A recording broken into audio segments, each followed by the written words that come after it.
Welcome to Occupations, the podcast, where we discuss what it's like to hold specific jobs.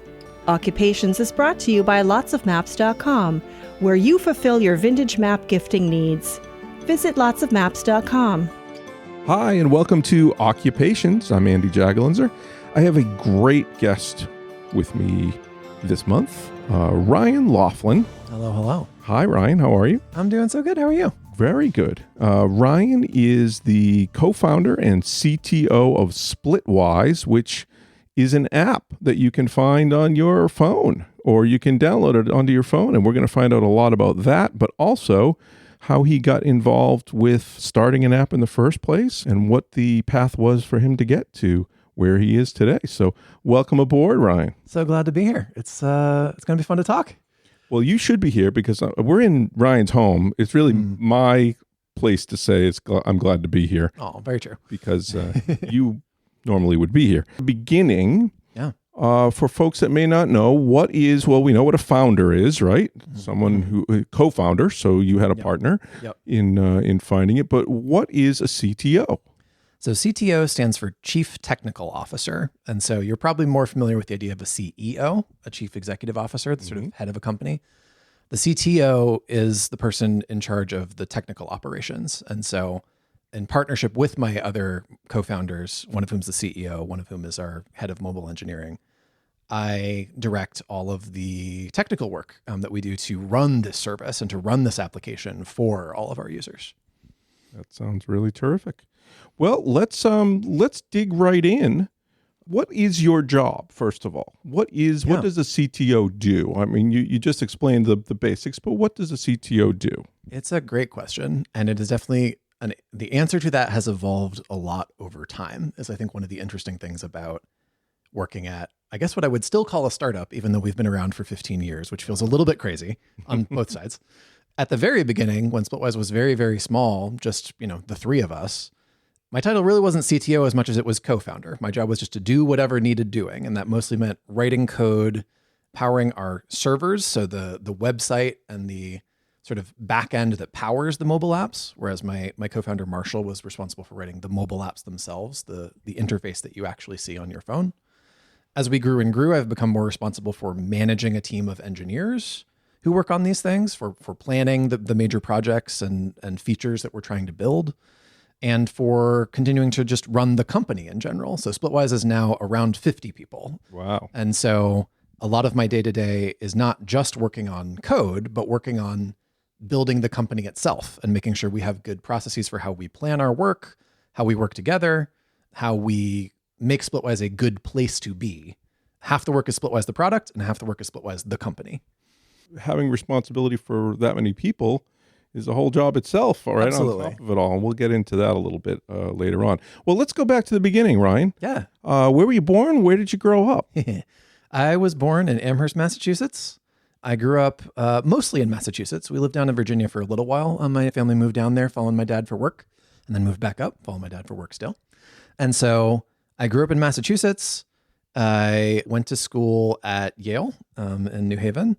And then Splitwise has been the only job I have ever had post-graduation. We started it while I was in school, and it's been my job ever since. Wow. When I was younger, I definitely had an interest in computers very early on. My dad, I remember, brought home an old IBM PC, an old terminal, no graphics, just text on a screen. And even just that, I was very fascinated with as like a 5 or 6 year old. Sure. And I really liked to tinker with the computer growing up. I liked to play games for sure and do kind of typical kid on a computer things. But I also liked trying to build stuff and build interactive things and to program. And I got really into being able to create things through this medium, being able to write a bunch of text, write a program, and then run that program, and that program would do something. And so for me, the first real big entry point into doing this potentially as a career or a job was I was very lucky that I went to a high school where I worked over the summers for the high school. I did first just sort of computer repair for them and upgraded these old machines in the mid 2000s. And one summer, my academic advisor, this teacher that I really, really love, Dr. Shaberly, a dear friend of mine even now, he invited me to work with him on building out the website for the school. So 5 or 6, your dad brings home a computer. Do you have any clue what a computer is at that point? Great question. So I had a very light idea, I would say. When we were very little, when we lived in Virginia, my dad taught at a university. And so he had a computer for his work. When I went in and visited him in his office as a little boy, I would see him working at his computer. And sometimes I'd, sit on his lap and hit the keys and see letters appear on the screen. And it was fun and it was interesting. And he had let me play a couple of educational games where it would teach me about, I remember there was a game that taught me about the weather cycle. And so I'd learn, the rain comes down and then it evaporates and turns into clouds. And so I enjoyed playing computer games and interacting with a computer when I was very little. And so the idea of having one at home that I could play with anytime was really exciting. So where did you start? So he brings home a computer. Yeah. I'm assuming he has a general idea of how to use this thing. He has one at work. Yep. Was it any different than the one he had at work or similar? My dad's computer at work was a Macintosh way back when. And the one that we got at home had Windows 95. It was brand new. I was even then I had enough interest. I can remember, or maybe my parents retold me, the salesman told us this computer has a 1 gigabyte hard drive, which is more space than you could ever possibly use. No one would ever. No one would ever. Is insane. Yeah. And so we brought home this computer with a 1 gigabyte hard drive, and Windows 95 had a graphical user interface, a GUI is the term in our industry, where it had things that you could point and click. It used a mouse instead of just a keyboard. It had a paint program. I could draw in the paint program, or I could record myself in the audio recording program. It had a little microphone that came with the computer. And so there were a lot of ways to be creative with this thing that was sitting in our kitchen where my mom and dad could watch and make sure I didn't get up to too much mischief. The internet didn't quite exist yet, but that was coming very soon and was definitely a big thing for me as well. So would you say that your dad was teaching you things? Let's put it in percentages. How much was it you exploring and kind of learning by your own? And how much was it your dad or someone else that sort of gave you tutorials? There's no YouTube, folks, to kind of look stuff up yet. It was just playing around. Yeah. My dad definitely gave me a lot of guidance and encouragement early on, as did my mom, to play and to use, again, some of these educational software things and learn.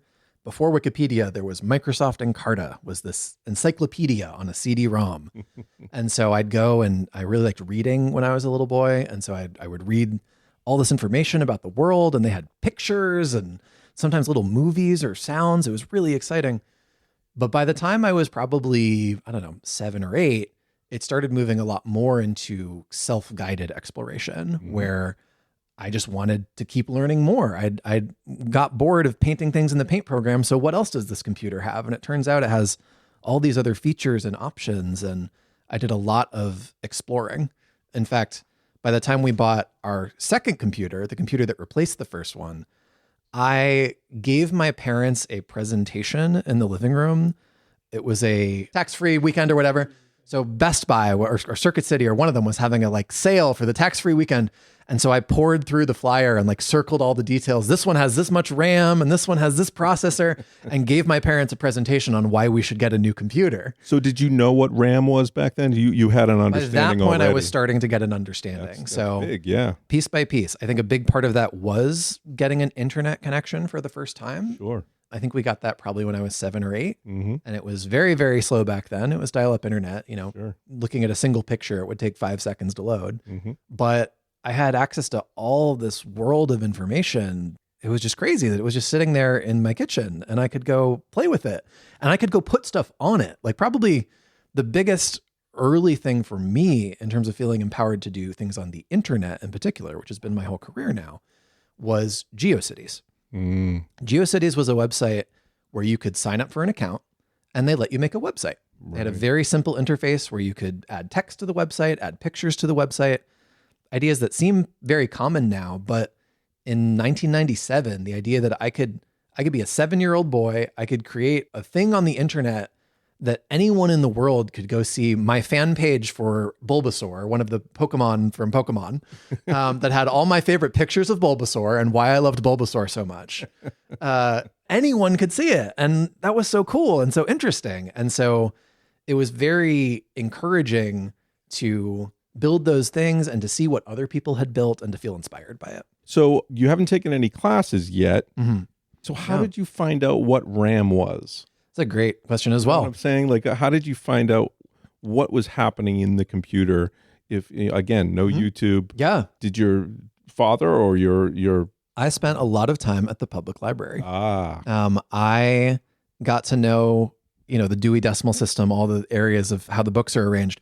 I knew the exact section of the library that had all the computer books. Got it. And so I didn't know what I was reading half the time, but I knew that I really liked computers and I wanted to learn more. And so I got Windows 95 for Dummies, and I got, a guide to C++ programming, which was way over my head for another like 10 years. Wow. And I got all these different things. And so I would just like sit and read them and try to apply what I had learned and play around and see what happened.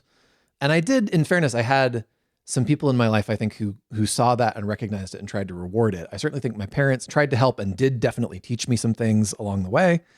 We did have tech ed at school, and so there were some typing and computer classes. I think being able to type very fluently certainly accelerated my progress in a lot of these things. I'm a very fast touch typer, which is really nice for being able to quickly build interesting things even now. Those written resources, nowadays, as you say, you would go to YouTube, you would go to websites. The internet has changed how you find this information for a lot of people. But those physical books were incredibly important at that time, especially to learn about new technologies. Well, and now there are lots of people who know. Yeah. But back then, Yeah.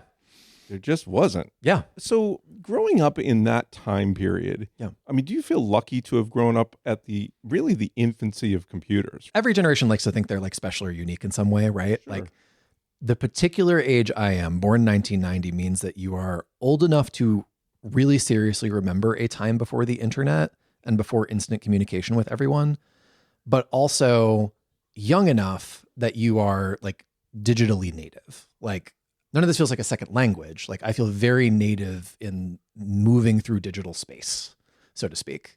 And I think that's really cool and interesting. Like it gives you perspective for how crazy and amazing it is that you can do some of the things that you can do today, while also feeling like it's in your blood a little bit. You do have an instinct and a felt sense for how to move through it.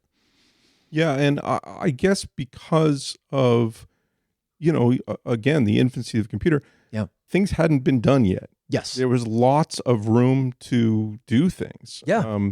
Today, it's hard to find things that have yet to be done. It was a Wild on a West. computer. It was a new area to explore. And I mean, that's around the time that, Amazon.com starts and people are like, why would you want to buy books from someone you've never met by going on a computer and giving them your credit card information? Like, Right. How is that trustworthy at all? How is that going to work? And the answer is it might. A lot of things won't work. A lot of things that were big on the internet in 1999 are not around anymore. Well, and Some of them are huge. Jeff Bezos probably had hair back then, so It's true. A lot of things change. he probably looked more trustworthy. true. Unlike a It's bald man like myself, we don't look very trustworthy. So, all right. So you're growing up. The computer is growing up right along next to you. The capabilities are changing very rapidly. So you get out of elementary school and you start to head to the middle school. Yeah. Have things changed as far as what's available in computers for you? Yeah, I'd say like late middle school into early high school is where it really kind of takes off. In middle school, we had some classes in which they were, again, teaching us sort of word processing and these basic computer skills, but it was still mostly self-teaching for me at that point. My level of interest was beyond just how to use a computer in a basic way and in how to build things with computers or create new experiences on computers.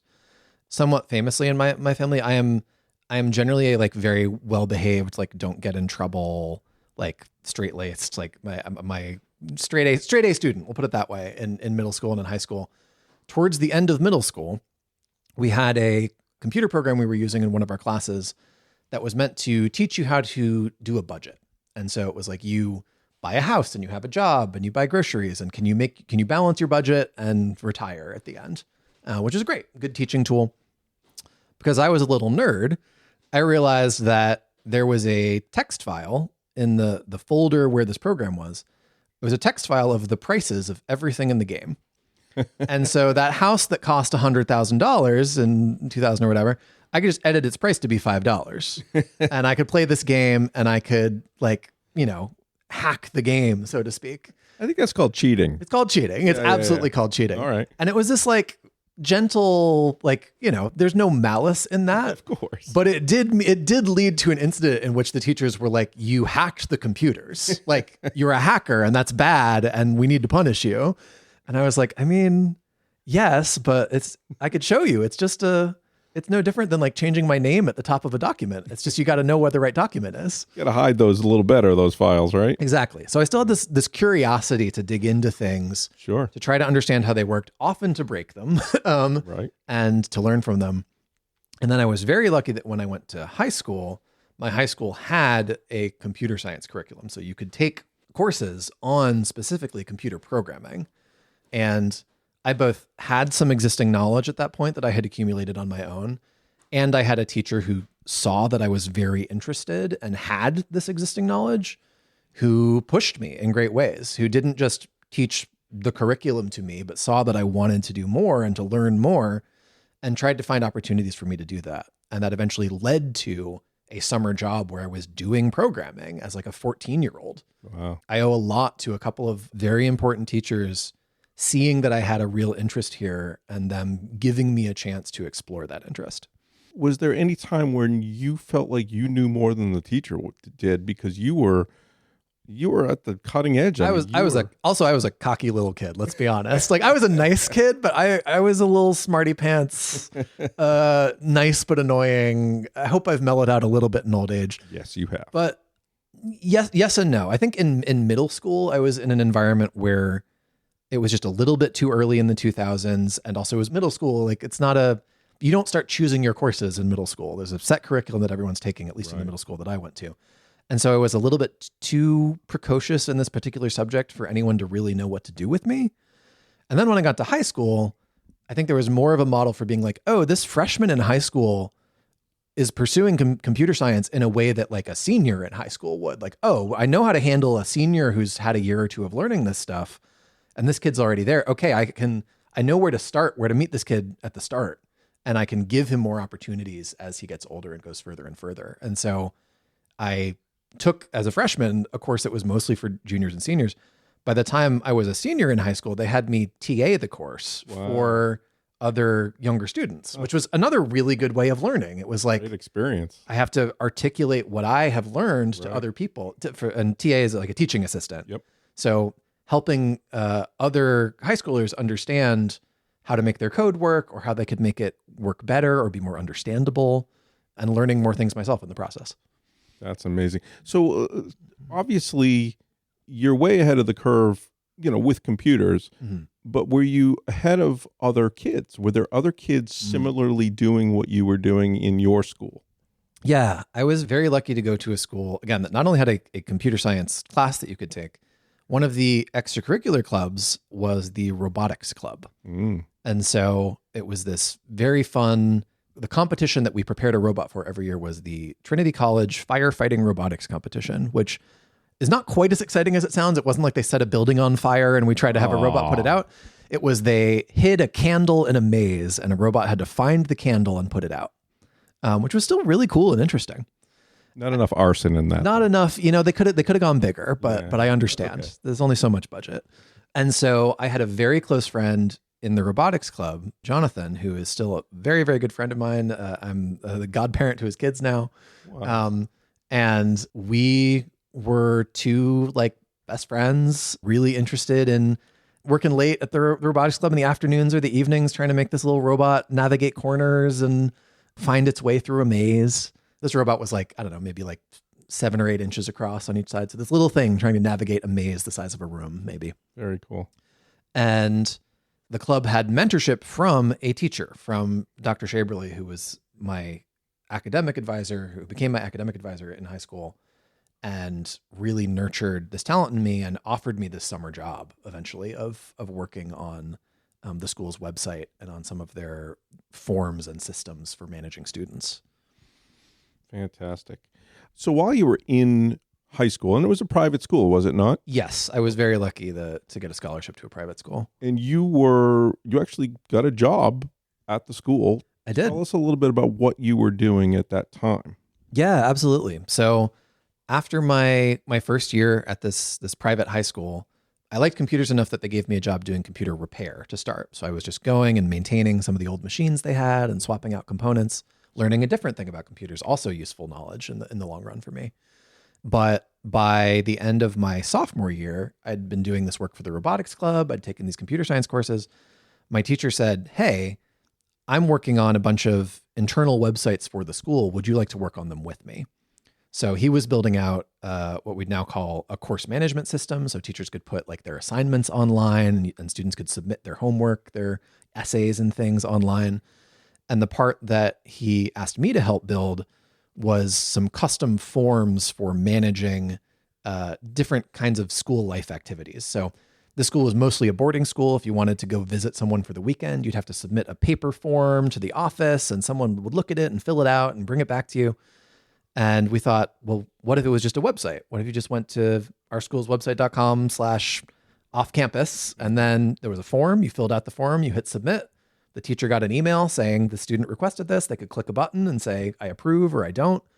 And so it saved a lot of hassle for everyone and made it much easier to manage. And so I spent the next 3 summers working on building these kinds of forms and websites and learning a lot about how to build an interactive website. And you weren't buying some software and customizing it. Yeah. You were starting from scratch. We were starting mostly from scratch. There was a project, a free and open source project called Moodle that was the basis of what we did. So it was a baseline to begin with that would let you manage your courses and that sort of thing. All the forms that we built were, yes, we were starting from building on top of that and saying, okay, I'm going to build this new page and write the code on this page that has all the form fields you need to fill out. And I'm going to figure out what the data in the database needs to be and how we're going to save it and retrieve it later. So it was a very interesting experience in building something from the ground up and making a lot of mistakes along the way. It was very interesting building something that people I knew were using so that when there were bugs or problems, I would hear about them from those people and I would learn and I would go back and try to fix those problems. It felt very immediate and very real in a way that I think informs a lot of my work even now, being able to feel the impact of what you're doing. And certainly it taught me some things about how things can go wrong, how you overlook a detail or you haven't had enough experience to realize that you need to think about the security of the system or you need to think about the stability of the system. And so we definitely had problems where it's like, yeah, if you request to go off campus and you type in the name of the place that you want to visit has special characters in it, has like ampersands and apostrophes and et cetera, it'll crash the site because I didn't do it right. Sometimes when you make up a password and you see sites that say it can't include these special characters, it's because they didn't do their code all that well and it'll crash if you say the wrong thing. So they're being extra safe. Right. Off topic here. Yeah. Let me ask you, do you feel like you learn better when you succeed at something or when you fail at something? I think you need a really healthy mix of both, honestly. Yeah. Like you need the successes because they're motivating. It feels really good to accomplish a task or to help someone else do something and to feel like you've done a good job.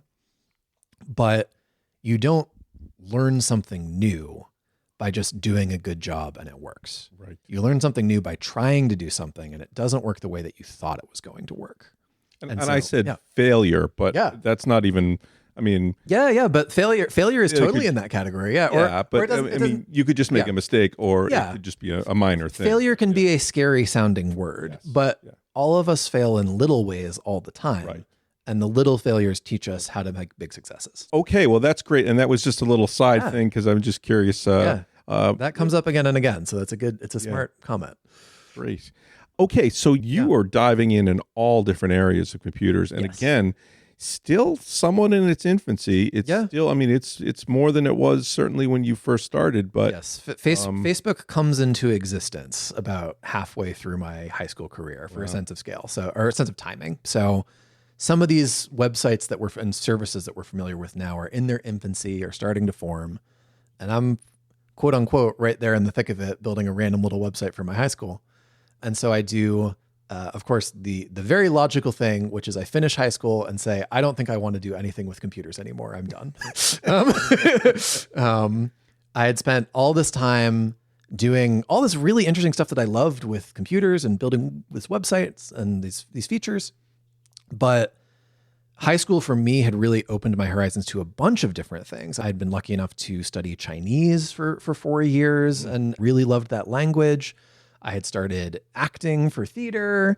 I had joined the choir and was really loving making music.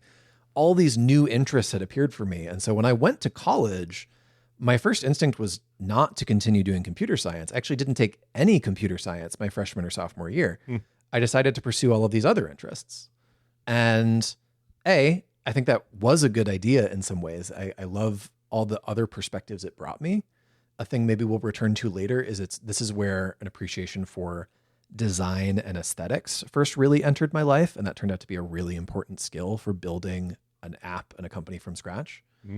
But what kept me on the path of doing computer related work was, once again, my job. I had these skills. I'd been working this summer job for my high school. I continued to do some work for them even after I graduated. Oh, okay. They asked me to continue doing a little bit of freelance work on their website and adding a new feature or two. And B, my college had, very similarly in a way, had a program where there was both a program where the student tech program. So it was a program where students would repair each other's computers. So that was very similar to my very first job I'd had of upgrading PCs at my high school. And then they had a team within that team that built the website that managed the work schedules for those workers, which we called shifts. And so there was this website, quote unquote, app that they'd built, pre-smartphones, not a smartphone app yet, but a website you'd log on to say, I'm available Tuesday from 4 to 8. Like, is there a slot that needs to be taken? Okay, I'm taking that slot. I'm going to work.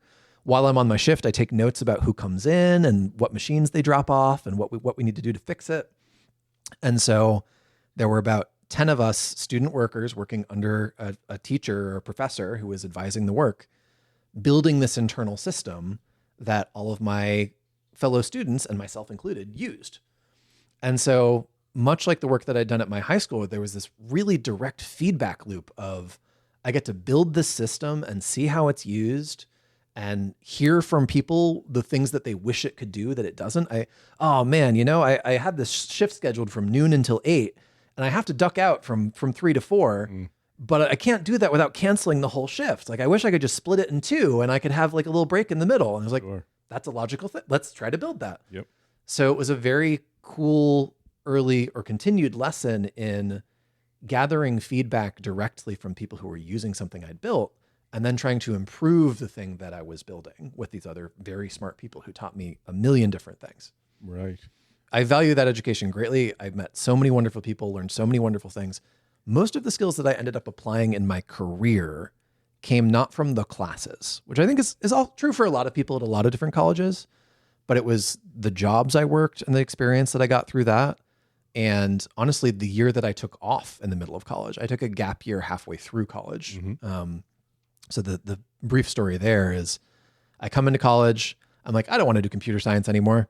I do all these different things for 2 years. I have a great time. I get to the end of sophomore year and I have no idea what I want my major to be. I have a handful of credits in Chinese and music and linguistics and all these different places. And so I decide I'm going to take a year off and try to figure out what it is that I actually want to do because I'm not sure.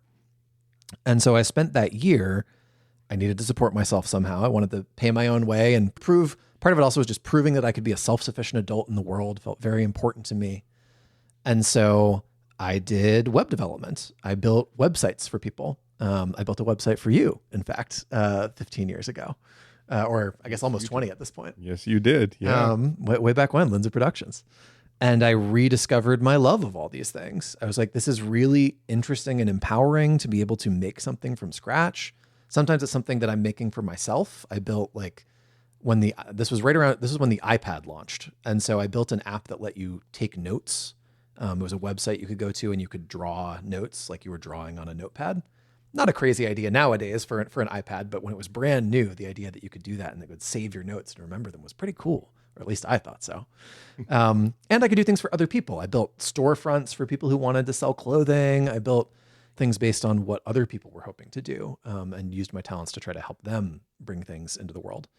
And so by the time that I came back to school as a junior, I was like, okay, it's going to be a lot of work to cram a computer science degree into just the last 2 years of my education here. But I have the head start of, I actually, not to be like pompous or anything, but like, I do know everything they're going to teach me in the intro classes. Like I have enough applied experience that I can real world experience that I can load my schedule up with what would be very intimidating if I didn't have real world experience, and know, okay, I actually know a lot about these things already. So it's still going to be a lot, heavy workload, but I can get things started. I can make it work. So what did Yale think when they give you a scholarship? I'm imagining your application had all kinds of things about computers on it, and you show up and I don't want to do computers anymore. I think it was one of many, is the crazy thing. It was like, in hindsight, it's so clear that computers are the through line of my career and my interests and et cetera. I think for me, the story of high school really was, I came in really interested in computers, but the story was I spent all of high school gaining all of these other interests. And so I came out of high school feeling like I could do anything. And so, yeah, it was very funny to then, take this thing that had been a passion of mine for many years and just kind of get tired of it for a second, and to want to stretch out and try different things. In the same way that high school and that teacher giving me opportunities and et cetera was hugely important for my development, taking a year off from college in the middle of college was huge for my development. And I know my parents were terrified of it, because I was stepping away from Yale University without having a degree yet. And I promised them to heaven and back that I would be going back. And I did. And I felt very strongly about that too. But they trusted me enough to go explore for a year. And that exploration led to everything that has followed. Which is wonderful. Yeah. I'm still on a gap year. It's just been like 30 years, you know, if that's okay, you know. If you can make it work, it's a damn good way to spend your time. I'll go back at some point. Maybe when I'm like 80 or 90. Exactly. I'll go back. All right. You jumped back into Yale, this time with a plan. In scare quotes, but yes. Okay. But at least you knew what you wanted to do. So yes. Even though, did you have to kind of walk away from other things that you had sort of it did mean that to a certain extent. Yeah. So just the logistics of it, of I only have so many courses left before I graduate. A certain percentage of those have to be computer science related. And so I have a few random spots around the edges where I can add different things.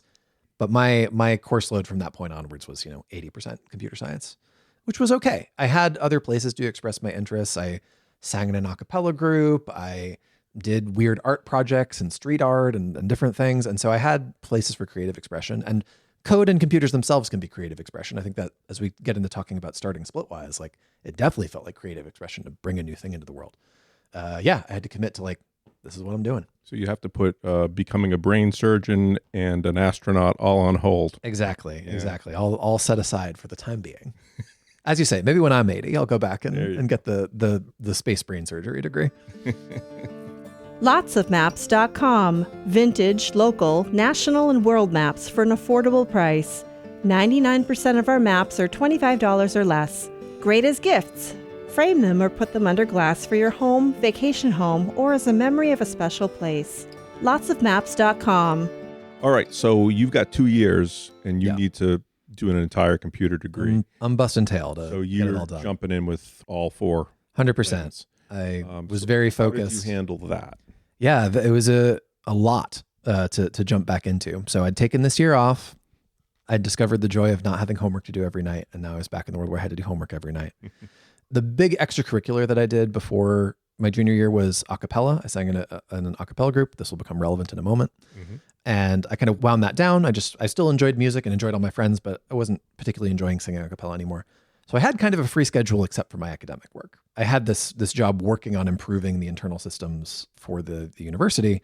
But other than that, I just had my academic work. And so I buckled down and got to it. And that first semester was just take a bunch of introductory courses, try to take more than usual because they're introductory and I can kind of pile them on top of each other and get through them and do well. And I was lucky and I could. Yep. By the time I got to the second semester of junior year, an interesting thing happened. A very good friend of mine from this a cappella group, he had graduated from college. He was getting a PhD at Harvard at that point. And as a side project, as his own kind of like in my spare time for fun thing, he was really interested in running surveys on his friends at the time. He would be really curious of like, what would you do in this situation? And trying to like learn from people, what do they think is fair? Like, what would you do? And so he surveyed a bunch of his friends and built out what he called a fairness calculator for splitting the rent. For, we live in a shared apartment together, and my bedroom is twice as big as yours, but your bedroom has a private bathroom. Like, should we split the rent equally? Should one of us pay more? Who? And so built this fun little calculator that took in a bunch of variables where you'd say my room is large or small and has this many windows or blah, blah, blah. And it would try to give you a like wisdom of the crowd. Here's how the crowd thinks that you should split your stuff. So it's just this fun little side project. And he built a tiny little website where you could do it. And unexpectedly, it took off. He put this little thing on the internet. At the time, blogs are still around, but blogs were bigger then. And a few key blogs like Lifehacker was one that picked it up and was like, everybody should try this like cool website for settling disputes with your roommates or whatever. And so this little throwaway project that he'd made got like, 50,000 people to visit it in a weekend or something. Wow. And I was not involved in the original creation of this calculator, but in the words of my friend, he was like, I've spent the last 2-3 years of my life working on a PhD, writing a scientific paper that I'm proud of, that I like published and everything, but like nobody read it. It didn't really it wasn't very satisfying actually to finish it. And I made this one little thing in a weekend and I put it on the internet, and I'm getting like more dopamine like in one hit than I've ever had. Like, this feels so good. I made something that people want to see and use and et cetera. And so he called me up. We were loose friends through our acapella group. And he called me up and said, hey, I know that you have more experience with like websites and et cetera. I was hoping you could just spend a weekend with me cleaning up the design of this website, polishing it a little bit, because it's going to get covered by AOL News next week. And so we want it to be like all spiffy and shiny for the people coming. I think it'd be really cool. And I was like, of course, you're my friend. This is exciting. Like, I want to do this with you. And so we polished it up a little bit, made it look a little bit nicer. And in the course of doing that, we got into a larger conversation around this problem of splitting things with roommates. Both of us lived in shared living situations. I was living off campus with two of my friends. He was living with his then girlfriend, now wife, as well as a friend of theirs in the same place. And so we both had our own little systems with our roommates for keeping track of who owes who. And I paid $100 for groceries. Okay, so each of you owe me, $25 to pay me back. And we were like, man, there should be like a website for doing that. Like, it's kind of a pain that you either got to do it by hand, or we had like spreadsheets could do it, but that was like very nerdy. Didn't feel very like user friendly. And so we were like, all right, well, all these people are viewing this calculator that you made. What if we put a little thing at the end of the calculator that's like, did you like this calculator? Like, do you have more like roommate problems to solve? Like, try our website, Split the Rent, where you can add any expenses you want and it keeps track of it and it lets you know who owes who. And so we were like, that'd be a cool idea. And so I spent my spring break of my junior year writing the very first version of Splitwise. On top of being on top of being a student. I mean, in fairness, during spring break. And so I spent that week doing some really intensive work to get a very bare bones first version of this site up. But it was a working site. And because of the experience that I'd had building all these other things over the last, at that point, 7 or 8 years of building websites, I knew how to quickly create a user sign up page, how to quickly create the ability to email someone when something happens on the website, how to make it look reasonably nice. And so it was very simple, but it worked. And by the end of that week, I took me and my roommates who were using this spreadsheet to keep track of how much we owed each other. We moved to this website and we started using it. I am user ID number 1 and my roommates are user IDs number 2 and 3. My co-founder, John, or first co-founder, John, likes to joke, he is user ID number 6. So he didn't get in quite at the top of the line. And from there on, this app Split the Rent, which we renamed to Splitwise about a year later, became basically my job. Like, I was still taking classes and doing all that work, but I wasn't doing much work for the university anymore on their internal tools for students. Was that your choice?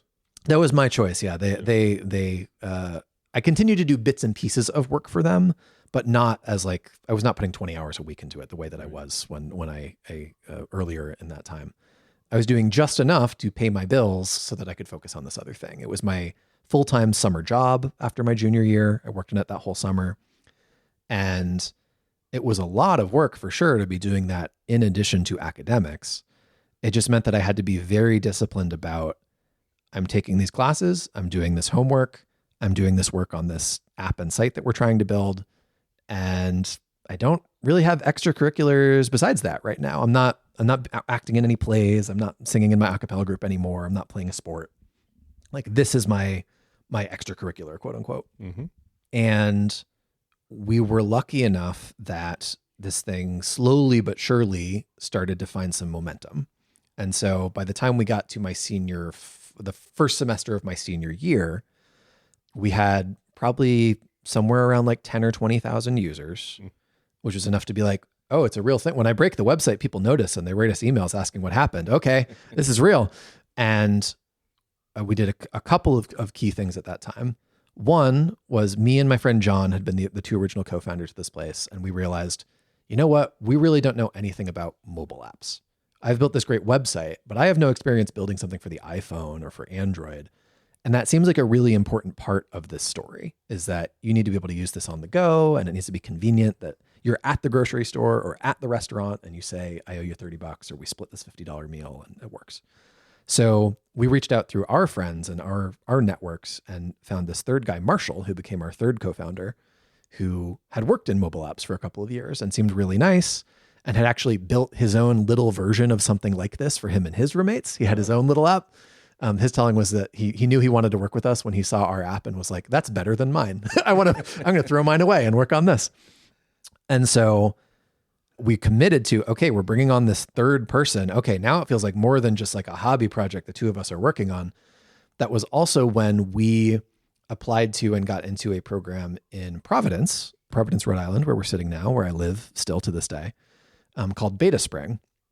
And Beta Spring, in the like winter and spring of 2012, gave us free office space, gave us mentorship, like talking with different people who had created startups and built interesting technical things, and gave us a little bit of seed money. I think it was, they gave us $30,000 in exchange for 6% of the company at the time. And so that was enough to kind of get started. Like, we had this little office that we were in together. We were trying to figure out how to make this service, this site and now mobile app, more appealing. What features was it missing? How would we make it easier for you to invite your friends? And Splitwise was an inherently social idea. You would split things with other people. So it had this natural growth to it of, you would go to a restaurant with your friends and invite them to Splitwise to split the bill with them. And then they'd go to a different restaurant with different friends, and et cetera. And so I was still in school during all of this. I finished my degree. I graduated that spring. But that last semester in particular, I will fully admit, was very, very bad for my mental health. I stand by it ultimately in that it led to many, many good things for me. Yeah. But it was very, like, I packed all of my classes into Monday and Tuesday so that I could go to New Haven, like classes nonstop for 2 days, take the train to Providence, work on Splitwise nonstop for 5 days. Ooh. Go back to New Haven for 2 days again. And so my sleep schedule was absolutely out the window. I was routinely up at 4 a.m. working on things. I got really good at wandering into 7-Eleven at 4 a.m. to buy the glazed donuts that they were going to throw out from the day before, because they'd give them to you super cheap. And when you're really tired and a little bit sad at 4 a.m., a 7-Eleven glazed donut really hits the spot. And so this goes in the advice for exactly, for folks. Exactly. So it was this interesting moment of, it was what the moment demanded in order for this thing to take off and for me to actually get my degree, which felt very important to me. I think that another thread within this is, like, I come from a middle-class background. Like, the opportunities that I had in both a private high school and Yale University were like, wow, I have access to some things that I'm very, very fortunate to have, and I am not going to throw those away. And it's really important for me to get this piece of paper, because if Splitwise blows up tomorrow, which it very well could, it was still this tiny fledgling of an idea. Sure. I want to feel confident that I can turn around and go get a job with Microsoft or whatever it is. Like I have a responsibility with all of the work and effort and time that people have put into me to set myself up for success. I need a plan B. And so that finishing college was really important to me, but also Splitwise was really important to me. I could see it going somewhere and I could see the way it was growing. And in that time, as we graduated, we crossed like 100,000 users, and we got our first investors. We got people to give us, another $100,000 to explore this idea further. And that was enough that, okay, me and John and Marshall, we're paying ourselves $20,000 a year or something, but like I can do that for a year while we find out if this is real. And okay, it is real enough. It's growing more. We can find more investors. So it started this, at this point, almost 15-year long run where we have grown steadily throughout. We've been able to make more and more money and hire more people and turn it into a more sustainable business over time, which has been really, really wonderful. It's really magical. If you didn't finish your degree and you left your last semester and didn't complete it, I know mentally you probably wouldn't have been happy, but do you think you would have been doing the same thing? Would you think you'd be on the same path today? It's a great question. I think the odds are that I would, which is what makes it so complicated that I did choose to beat myself up in that way. Like knowing what I know now, knowing that Splitwise has successfully paid my bills for a decade plus, like it's easy to go back and say, well, you didn't need to beat yourself up so much to have that plan B and that piece of paper. I think the truth of my industry, especially the industry of starting internet companies, is like 9 times out of 10, it doesn't go anywhere. I've been immensely lucky in all sorts of aspects of my life. And so it felt irresponsible not to have a really strong backup plan and to get so close to having it, right? Like, and maybe it would have been easier if I dropped out when I took that gap year or something. But when I was like, I'm 1 semester away, this thing is taking off. I felt young enough and energetic enough that I was like, I can burn the candle at both ends for 3 months. Right. And then the finish line is in sight. Well, starting any kind of business takes an insane amount of work and long hours and all of that. But to keep going with your schooling on top of that, it obviously was a moral thing that you did. I'm sure you're very proud of yourself to complete that. And if nothing else, it's a good feeling. Yeah. And it required good support from people, right? Like John and Marshall, my other co-founders, were also going crazy on this. Don't get me wrong. John had not yet dropped out of his PhD. Mm-hmm. Marshall, I think, was also working something else still. And so we all were kind of working a second job, and that second job was starting a company. And it's a very common story. Like if you were lucky enough to have enough privilege to start a company and not worry about where the money's coming from for a while, amazing. And I want more people to have that opportunity. But also practically speaking, like there's a reason that so many people approach this as like a side hustle or like something's got to show that it has wings before you fully jump off the cliff. Because it's really scary. Like maybe a podcast where you interview people. Exactly. I shouldn't quit my day job. Is that what you're saying? I mean, it's good to have options is what I'm saying. You're clearly a hard worker.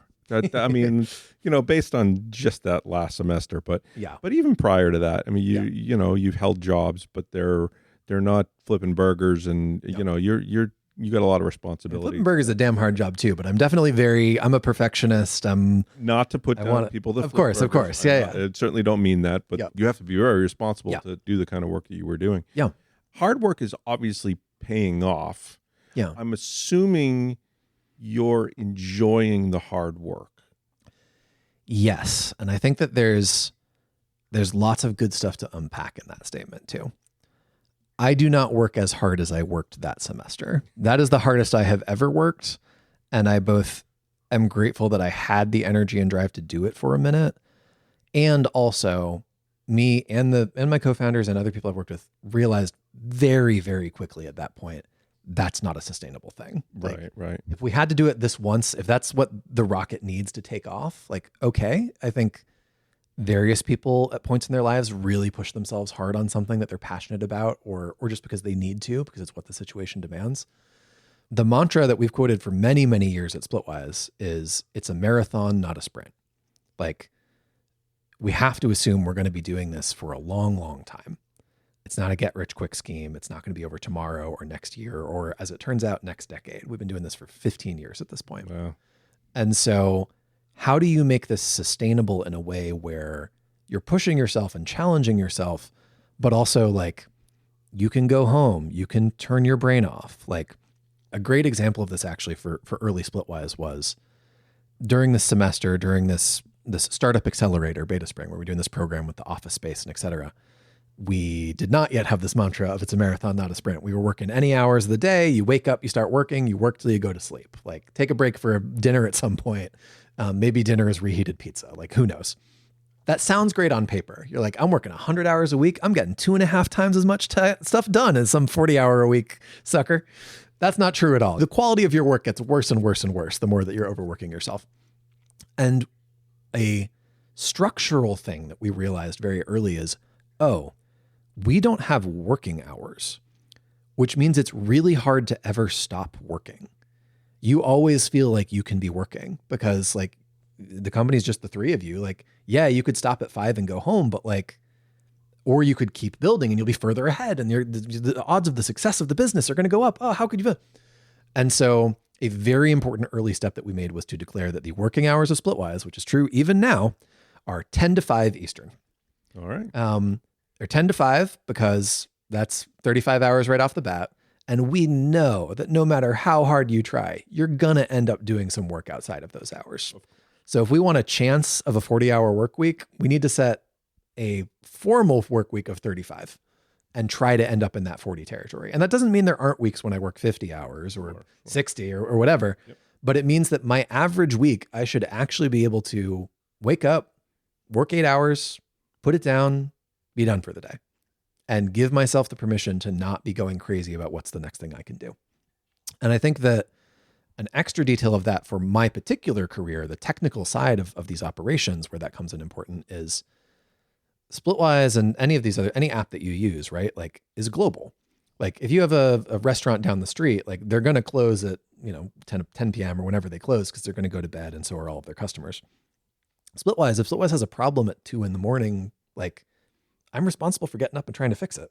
We were lucky enough from very early on to have large user bases in India, in Europe, in Brazil, in Singapore, people all over the world. This idea resonated with them. And it was really exciting to see, hundreds of users and then thousands and then millions in these different places around the world. But it meant that naively, I was always on call. At any given time, something could blow up and I would have to go fix it right away. And so that was another place where very early on, we figured out, okay, even though Ryan is ultimately technically responsible for many of the details of keeping the service running, we have to trade off that responsibility. We have our system set up so that someone gets a phone call if things start going wrong. It automatically alerts us until somebody claims responsibility to start figuring out what's going wrong. And for the first couple of years, it was me 24/7. Yeah. And then we were like, all right, we're going to start. Okay, Marshall's going to take it some of the time and John's going to take it some of the time. And as our team started to grow and we hired more people, that was one of the responsibilities, is that we share this together. It means that we invested in making sure that the phone went off less often. Like if the phone goes off because this recurring problem keeps happening, then we need to slow down and we need to fix that problem because it's going to drive us crazy. Right. So all of that adds up to the sense of you have to work sustainably. You have to assume that you're going to be here for the long haul. And especially as you start to grow your team and add more people, you want it to be that kind of environment anyway. A, because it's a good environment that attracts people and they'll want to work for you. And B, because it's the good human thing to do. I don't want to ask people to put themselves through the kinds of stuff that made me go crazy and have like a really bad time. Like that's not a responsible thing for a boss to do. Absolutely. So how do we create this sustainable environment for everybody? And that brings up another subject really, and it's partnerships. You've got 2 partners. Yeah. But they're also friends. Yes. Very close friends. So I mean, you could easily get into a situation where one may resent the other because you're working harder than them. Yeah. This is like a marriage between the 3 of you. And very much so. Balancing that is not an easy thing on top of running a business and all that other stuff. Yeah. How did you guys work that out? I mean, sometimes you just have nice people that you're working with and it works itself out, but there's always some issues, right? Yeah, we've had our frictions. Never, I mean, not that it's ever like blown up, but yeah. I think sometimes about how in relationships as well, romantic relationships as well, right? Like a couple that never fights is actually a little scary. You want to have at least one fight so that you know how to navigate when something goes wrong, Right. and hopefully not more than one fight, but I think we're unusual in some ways. Having 3 co-founders who are all still involved 15 years into something is not super common, at least in the tech startup space. There's a really interesting dynamic with the 3 of us that I think is informed by our like past affiliations and experiences. The acapella group that I was in with John, the first two co-founders, me and him, our acapella group very famously, when they were sort of electing new leaders for the year ahead, had this policy where everyone would get together, people would make their cases, and then they'd like get together in a room. And in order for someone to be approved, it had to be unanimous with up to 2 abstentions. If anyone said no, you kept talking about it. On the one hand, did that mean that, especially for a bunch of melodramatic college kids, sometimes you spent 8 hours deciding who was going to be the leader for next year? Yes, it did. It was not fun. But as a philosophy for a smaller group, like a group of 3, I think that's been really powerful for us, because if you have enough trust with each other, it's not that no is a veto. It's that no means we keep talking. There's something I'm not convinced of yet, or something I can't put aside. Like I can't abstain yet. If you can get me to abstaining and the 2 of you think this is the right move, I trust you. I don't see it, but that's okay. We're going to move forward. If I'm still saying no, that really means I'm signaling to you, like, there's a fundamental disagreement here. There's something I don't get, or something I'm really scared of that I think could be a really bad decision. So let's keep informing each other. Let's keep, discussing it and trying to convince me and help me understand why it is that we want to do this. And that, combined with the fact that there's 3 of us, such that you can't have like a tie, is like, it's really interesting. It's very silly, but it's also very practical. At the end of the day, most things can come down to, and it's not always an equal partnership either. Like, ultimately, John is the CEO and tends to take the lead on business decisions. I'm the CTO. I tend to take the lead on like technical, non-mobile technical decisions. And Marshall's the head of all of our mobile apps. He tends to take the lead on like mobile specific things. So we have our expertises and our jurisdictions. Yeah, it turns out it's a good way to work together. It requires a lot of mutual trust and a lot of assuming the best from other people, and a lot of work to maintain that feeling and that sense of psychological safety. Like, and that's something we care about beyond just the founders too. Like, people work better when they're able to trust each other in those ways, and to hear each other's no's, and to believe that when you say no to something, you will be heard, even if the decision that's made doesn't agree with your opinion. Like, you genuinely believe, hopefully, that your opinion has been taken into account and carefully considered. So TLDR, we've put a lot of effort into making sure that no one feels like they're being overruled. Right. Like, it should feel like you are stepping aside and allowing it to happen. It's a very mature way of dealing with it. You've obviously sat down and discussed with your partners how you're going to really make this work between you guys. Yeah.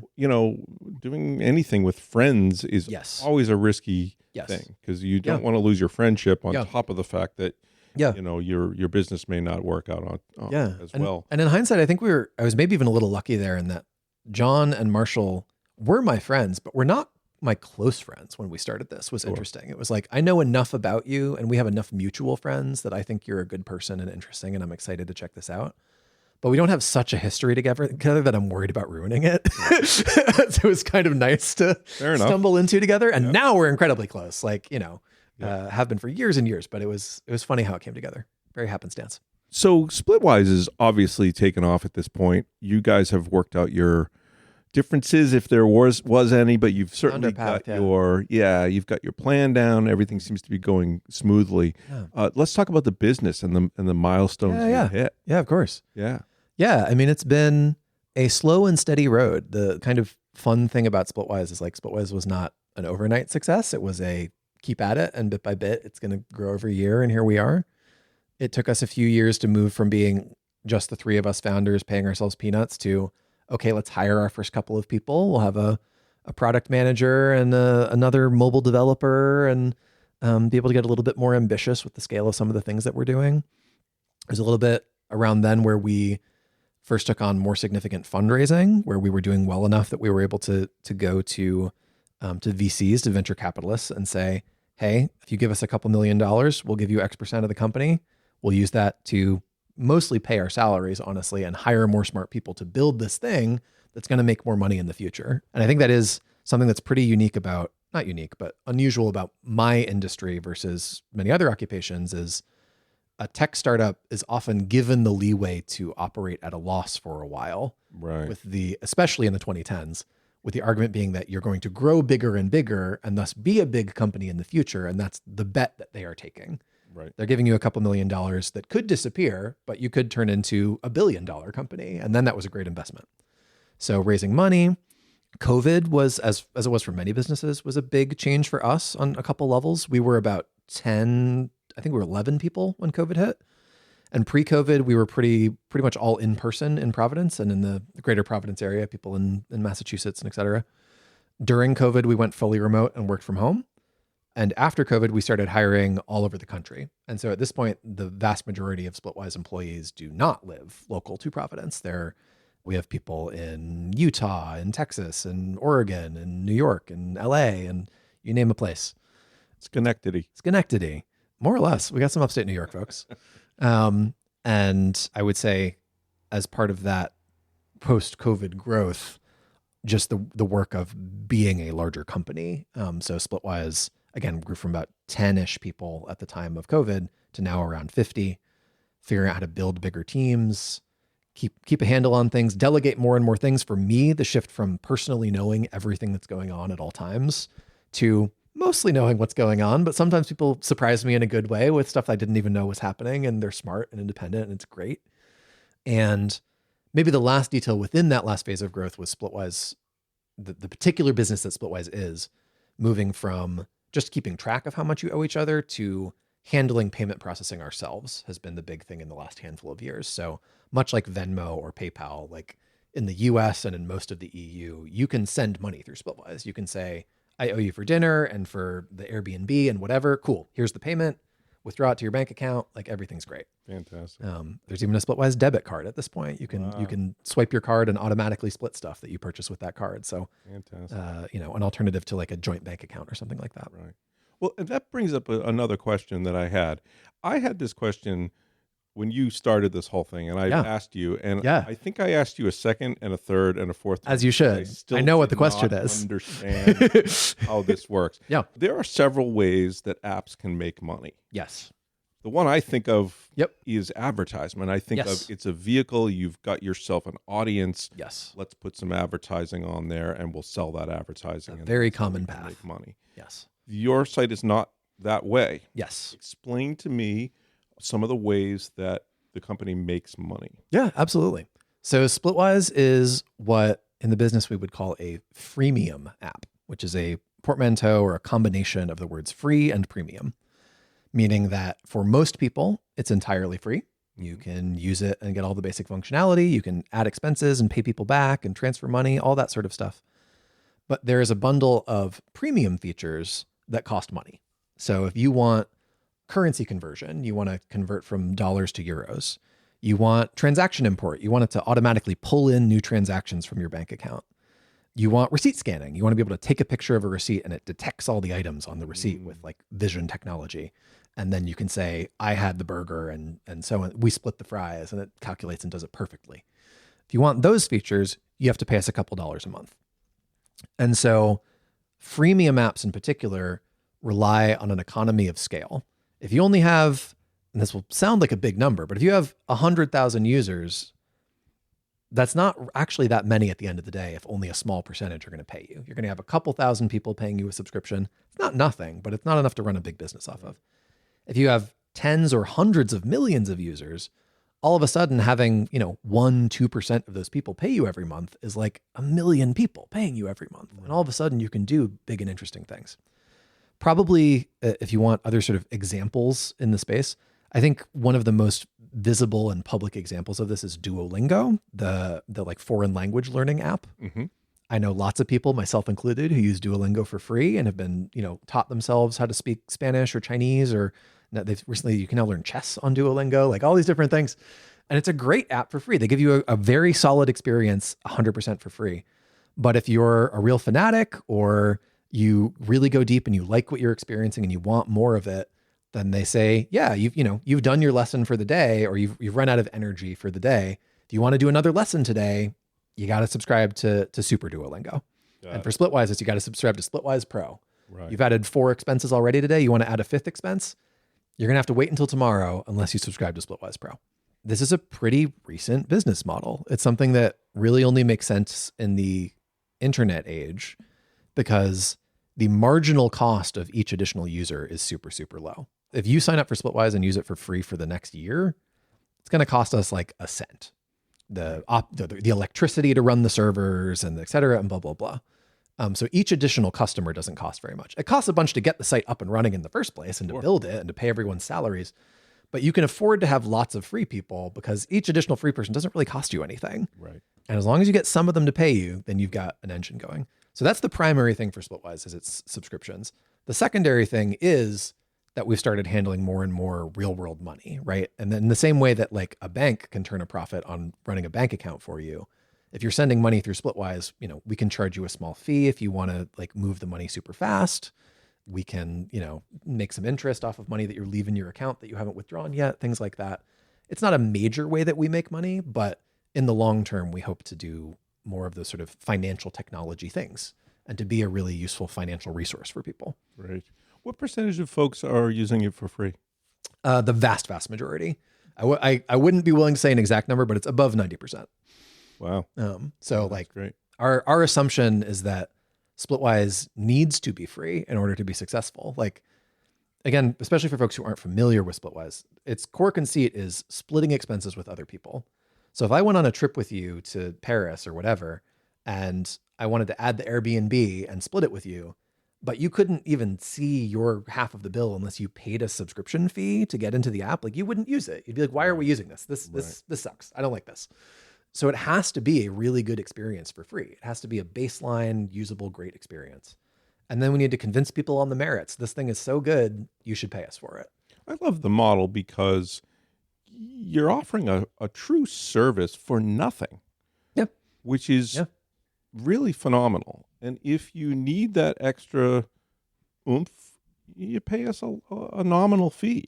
I like that version of it. I think instead of, well, we're not going to give you anything until you start handing over the dough. Yeah. It seems a little selfish to me. So I understand services that work like that too. It's like, obviously in the real world, it's like if I walk into a restaurant, it's like, yeah, they're going to make me pay in order to sample the food. And there are some technical things that are like that too. There are some things that just have a real world cost to do at all. And so they're going to charge you for it. But these software services where it's just an app, there's not a real world thing that we're really doing for the most part. The marginal cost is close to zero. It doesn't cost us much to get you in the door and let you try it out. Right. And then if you like it, you can pay us. And as you were saying earlier, the biggest alternative is advertising. And I will admit that I think I got a little bit lucky stumbling into Splitwise as my app because Splitwise can be a freemium app. There's a logical case to be made for why you might pay a couple dollars a month for it. I don't like the idea of selling people's data to advertisers, especially for an app that handles a lot of financial information. I don't need advertisers to know what you're spending your money on and blah, blah, blah. And I understand why other companies do that. There are a lot of logical reasons that they want to do so. But I really like that there is space in tech for companies that try not to do that. It's become so universal, but there are still some holdouts. And I can see where that, you're bringing on a lot of baggage potentially there too. Yeah. What are you going to allow to advertise on your site versus what you're not? Right. And then, it's going to take people to sell that advertisement. Yes. And so now you're talking about adding a lot to the bottom line of running the company too. So, exactly. Yeah. Like we've discussed once or twice trying to do more, as you say, more, a little bit less like general ads and more like partnership kind of things where it's like, if Airbnb really wanted to do a partnership with us about like book your next Airbnb through Splitwise or whatever, like it's not that we'd be 100% against it. Partnership or something partnerships, like et cetera, or like people that we vet. Yeah. But we're not into the idea of just sell your data to the highest bidder so that we can show, ads for Candy Crush or whatever. Like nothing against Candy Crush. Great game. Sure. Giving you more control over the information that you give us is important to us. Let me ask you this. How do you get the word out? Do you advertise? It's a great question. Splitwise, the short answer is no. Splitwise's growth has been pretty much 100% through organic growth is the term of art in the industry. So people inviting their friends. We're very lucky that Splitwise has a built-in growth loop. Like if you're going to use Splitwise, the point of Splitwise is splitting things with other people. So you got to invite those other people to Splitwise, and then they'll go and invite their friends, and they'll go on another trip with some different friends. And so it means that the growth of Splitwise has been slow but steady this whole time. Like every year you meet a new friend, you go on a new trip, you move into a new house with new housemates, you do whatever you do in your life, and you encounter new people. And so there's a natural loop. Let's talk about your day-to-day. Yeah. Obviously it's changed over the years, but let's talk about right now. What's your day-to-day like? That is so fun how this continues to change for me. Like, as you say, I won't go into past iterations, but I think the reason I'm still so interested in Splitwise, beyond the fact that splitting things with other people is this like interesting social problem that is infinitely, you can keep digging into it. There's so much there. My day-to-day looks different every couple of years in really interesting ways. So right now I am co-founder and CTO, Ryan. The teams that report to me are our server teams. So there are 3 different teams that work on our core product, so the free thing that everyone can use, our pro product, which is the subscription that you pay us for, and our payments product, which is handling real money moving around in the app. And so I go to check-ins for all these different engineering teams. I give technical feedback on their plans. The term in engineering sometimes is like architectural feedback. It's like you're laying the blueprints or setting out the blueprints for what you're going to build and deciding what you're going to build before you actually start construction. And so giving a lot of advice, trying to make sure that we are building in a way that is sustainable and maintainable. Like you don't want to just build something quickly for tomorrow and then it's going to be a pain in the butt to keep it running for the next 10 years because we've been here for 10 plus years. Like there's code that I wrote when I was 22 that's still around and I wish it was better, but here we are. And so most of my day-to-day is about managing those teams and about making a smart blend of strategic and tactical decisions. So we decide we want to do something. We want to launch free trials for our pro subscription because we think it's going to make people happier and more people will try our pro product and then we'll make more money. Okay, what's the smartest way for us to do that? We could build the 100% full featured version of that, but like, can we get away with just building it on the iPhone to start? Would that teach us enough about whether we're going in the right direction?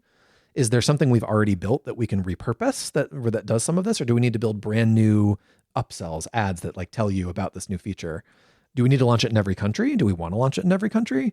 All these things of like, how can we be smart about learning as much as we can with as little effort as possible without creating debt that we'll have to pay later? Mm-hmm. So that's most of it. Simultaneously, I am also the design team at Splitwise reports to me, especially early in Splitwise's time, I was its lead designer. And a thread we didn't go down too much when talking about college was I discovered a love for design and typography, especially, that sort of informed Splitwise's design for many years at the beginning. And so I have design reviews about upcoming features that we're launching, marketing copy that we might be putting out in the world or emails that we send, et cetera, all these new things with some very talented designers who put these materials together. And then finally, there's the more general founder level work of running the business. So that can mean anything from, okay, what are our plans for hiring and staffing? What are our plans for, we have a retreat coming up and organizing the schedule and the events and the logistics for it. What are the big company initiatives that we want to pursue? Like, what do we think is the big opportunity to keep growing the company and helping more people and showing them how this can make their lives easier? Like, what big new feature do we need to go build? I was in charge of organizing our company-wide hackathon last month. So everyone put down all of their work for a week and worked on whatever they wanted. And it led to some really cool projects. And my job was creating the space for that and the logistics of, okay, some people are going to fly and meet up in New York. Some people are going to LA, some in Providence, some remote. Here's the schedule, people presenting stuff. So my summary of all of it and my summary of being a startup founder in general is your job is to do whatever is most important next and to develop the felt sense for how much time do I need to spend on this thing to do it right, but not perfectly, so that I can move on to the next thing, which also deserves my attention and scrutiny and energy. And so it's really energizing when you do it right. It is very fast paced at times and it requires a lot of context switching is, I think, my biggest skill in a lot of ways, being able to jump in and out of different conversations and pick up the thread. But it's so satisfying to feel like I am able to drop a hint in 20 different places over the course of a day, that I'm entrusting people independently to do really good work because they're so smart and have many better ideas than me in many situations. But I can say, I bet you didn't know this thing exists over here, or you should go talk to this person. They have some great thoughts, or you can build off of this project we did 3 years ago before you even joined the company. Like, this fits perfectly into what you're trying to do. I am a connector. This is an obvious question, but you like what you do. I really like what I do. Yeah. It's, like I said, there are boundaries around it you have to establish in order to make it sustainable. It's a marathon, not a sprint. But certainly you have a level of control that is kind of wild. Like, Splitwise has been my only job since graduating from college. So I've worked for other people when I was younger, but like in my adult professional career, I've never worked for anyone but myself. And the dual-edged sort of that I happily accept is like, how everything works is totally up to you. And how everything works is totally up to you. Like, it gets to work exactly the way you want it to. And it also means you're responsible for making those decisions. And if they're not working, you're responsible for trying to figure out how to make them better. Right. And I really like that Splitwise has a culture of continuously revising how it works, especially internally. The structure and the processes that worked for a team of 10 are not the same as what works for a team of 50. And you have to be wise enough to know when your process has reached its breaking point and it's time to try something new, or to entrust someone new to try what they think is best and to learn from them. So yeah, I find it really, really engaging. It continues to satisfy that feedback loop I talked about when I was younger, where I am very lucky that I get to work on what my industry would call a B2C app, a business to consumer app. So our app is sold directly to people in the world, not to other businesses, which would be a B2B app, business to business. And so when we build a new feature, usually it's a feature I can use, like in my personal life. Right. I use Splitwise with my wife still. We have 15 years of expenses in Splitwise. We put all our vacations and et cetera and blah, blah, blah. I use it with my friends when we go out to dinner together. Like, all the things that we build are things I get to use myself, and I get to hear from my friends and family and coworkers and et cetera, their experiences. And so the directness of being able to work on something that millions and millions of people around the world use every day, and that I get to use and understand and feel satisfied with the work that I did, is very electric. Like, it's a really blessed opportunity to get to work on something that feels that tangible in a space like computers and the internet, et cetera, where everything is inherently intangible. It's as real as it gets. Yeah, that's for sure.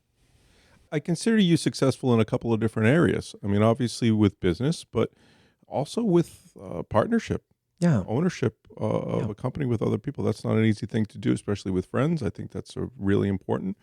I want to ask you about advice for other folks. Now, in other interviews that I've done, I asked that question strictly about the line of work or the major coming out of college, or, Right. How do you? I want to ask you in two parts. Part one is computer science as a whole. Yeah.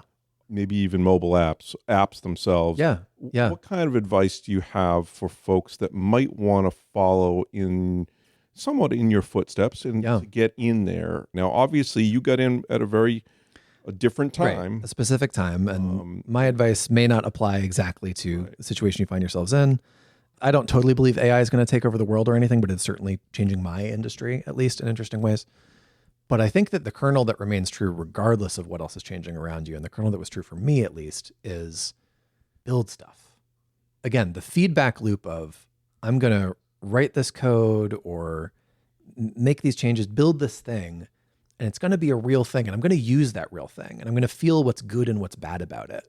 And that's going to teach me to do better on the next pass. Like, Splitwise is the startup that I've spent my whole adult professional life on. But while I was in college, before that, and my gap year and et cetera, I built websites for other people.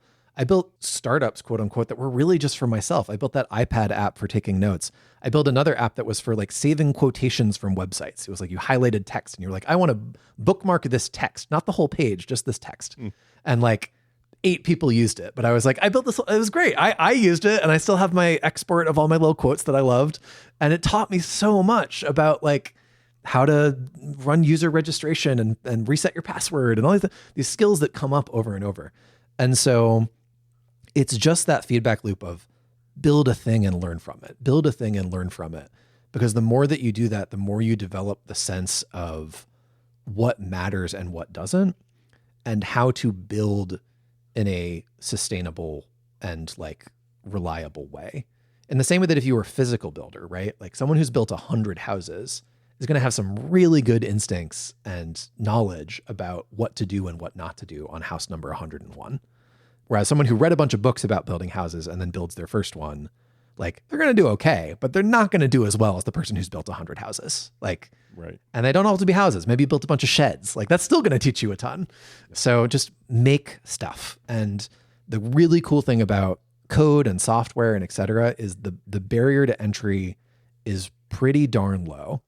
Any person who hears this has a computer in their pocket that is 1,000 times more powerful than what I had when I was a kid. And there are so many cool things that you can do right off the bat. It's so fun. It's so engaging. Like you're bringing stuff to life. It's awesome. Well, and doing something fun is going to be a big part of it. Exactly. That's going to help to bring the passion into what you're doing. Exactly. Versus it's just a job. Right. This is something you certainly enjoy doing. Yes. And this is where I've been lucky building, again, B2C things for consumers, things for myself. Right. Where it's like, it's harder to be passionate about building good advertising technology. It's like, no, that's not why you start writing code when you're 14 and whatever. You start writing code when you're in my case, when you're 7, because you want to build a Bulbasaur fan page. And that's really exciting. And it feels so good. And then you keep doing that over and over and you make these cool things and you learn so much in the process. My other question to you, as far as advice goes, is you were successful in building a business with your friends, where it seems like you have rules, you have a lot of respect for each other. Yeah. There doesn't seem to be any hard feelings or resentment or anything like that. Yeah. That's a tricky thing. Yeah. So we all have these goofy ideas of starting businesses with our friends, but which one of you is actually going to go to jail and which one of you is right, exactly. Any advice to folks that want to do something with friends, potentially business-wise? That is also a really good question. I will put the asterisk in front of all of this that take all of my advice with a grain of salt. I got very lucky. The people I happened to choose to build with I've been very compatible with. And I don't know that I chose them that intentionally. Some of these things I stumbled into, and some of it is luck, no matter how smart and talented and thoughtful you are. That said, I do think that there is a lot of value in finding people that you have a really deep level of psychological safety with, a really deep level of being able to be honest about what's working and what's not, and to trust that even when you want to flinch away from something or when you feel like reacting with why are you being so, coming from a place of like, you're seeing something I'm not. There's a reason that you're bringing this to the table and a reason that you want to talk about this or why we have this disagreement. And I'm going to be smarter for taking the time to try to understand it and to figure out what is the wisdom that you have that I don't. It doesn't have to change my decision at the end of the day, but it will lead me to a greater understanding of why you feel the way that you do and make me smarter about how we move forward. You're going to encounter stuff in any business that sucks. You're going to encounter stuff that did not go the way you wanted. You're going to have to make hard choices. You're going to fundamentally disagree about decisions that could make or break the company.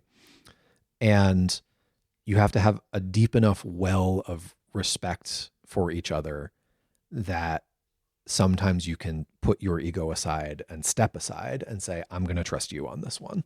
Unless everyone in that group can truly do that, it's not actually a partnership. It's much easier said than done. It's not fun when it happens, but you come out stronger for being able to say, you're taking the lead on this one. I trust you.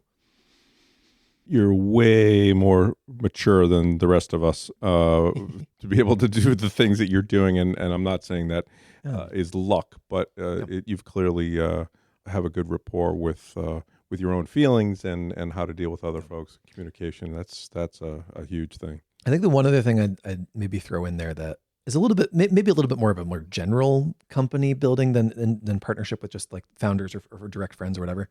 There's a very famous culture like presentation slide deck from Netflix from like 2007 or 8 or somewhere around there, where they're like, here are some examples of like, company values, like integrity, professionalism, reliability, these are the values that were prominently displayed on the wall at Enron, the famously corrupt business that went out of business for folks who were around in the early 2000s.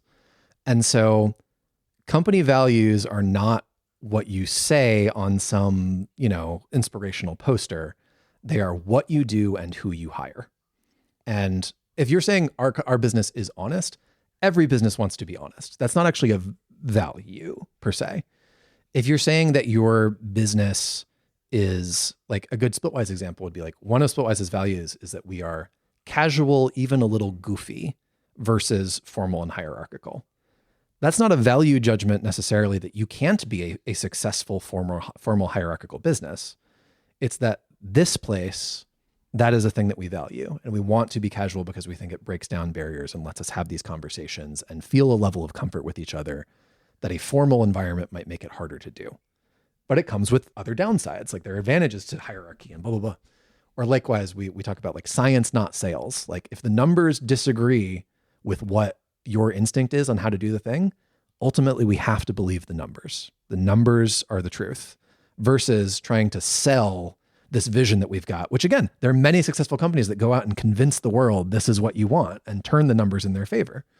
So articulating for yourself and for not just among your founders, but among people who eventually might work for you, what kind of company are you? Not just in terms of these general platitudes, but in terms of, we are different than these other companies in this way. This is also a valid way to be, but it's not how we are. And that way everyone's on the same page about the environment that you're trying to build and the expectations that you have for each other.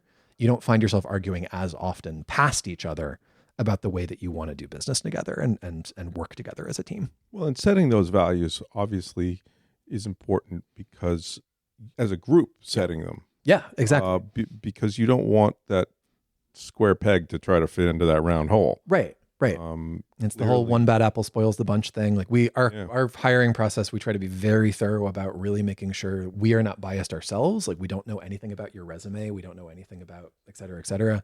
But also we want to make sure that lots of different people get a chance to meet you and offer their opinion on the slice of you that they saw. If you want to build an environment with a lot of smart people independently doing great work, you have to make sure that each of those people is on the same wavelength and like believes in the same way of doing things, not in like a cult-like way or anything, but in a, we can harmonize. So Splitwise is not a cult. Is that what you're saying? Not yet. No. I'll cut that out. Ryan Laughlin, CTO, co-founder of Splitwise. Thank you so much for really giving us great advice and telling us your entire story. It's a fascinating story, and I wish you luck in the future. Thank you for letting me ramble for an hour. Love it. Join us again for another episode of Occupations, coming soon. Occupations has been brought to you by lotsofmaps.com. Please follow Occupations the podcast on Facebook, Twitter, and Instagram to find information about our next episode or to see what past episodes are available.